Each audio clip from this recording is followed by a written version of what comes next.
When someone suffers a burn, it can be a violently painful situation and often changes lives forever. Yeah, but the University of Utah Burn Unit team is bringing hope to burn survivors by teaching them how to overcome their physical scars and learn to live again after their injuries. Tonight, we're paying it forward to Brad Wiggins and his team at Burn Camp.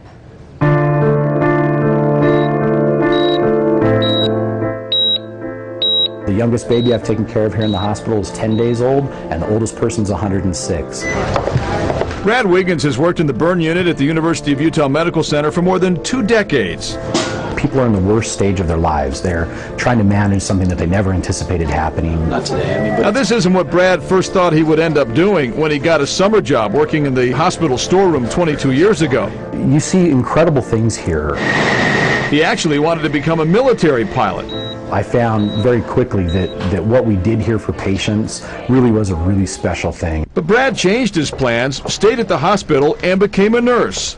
He loves working with the patients here, but don't call any one of them a burn victim. Yeah, and we like to call them burn survivors. Brad was among a group of people at the hospital 20 years ago that wanted to help young burn survivors begin to feel better about themselves and the way they look. Self-esteem very much crashes pretty quick. If you have kids at school every day telling you that, what happened to you, why do you look that way, making fun of you, it really starts to have a major impact. You get to do things that you probably wouldn't even fathom of doing. So they organized a river rafting trip, a chance for the burn patients to have fun without worrying about being out in public or the way they look because of their burns. And that rafting trip on the Green River quickly evolved into a full-blown summer camp.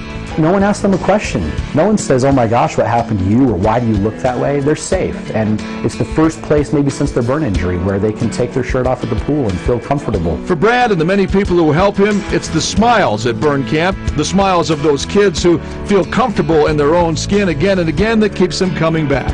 He sees it in their eyes, and he hears it from their parents after they get home from camp. I don't know what you did to my child this week, but they're different, and they feel like they're full of life again.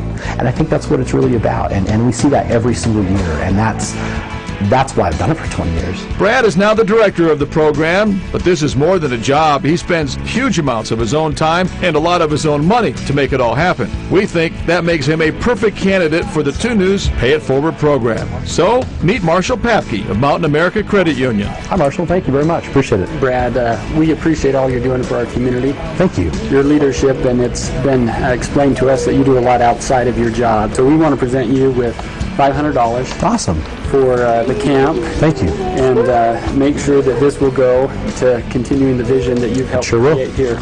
Sure will. Thank you very much. We sure appreciate it. Thank you so much to you guys.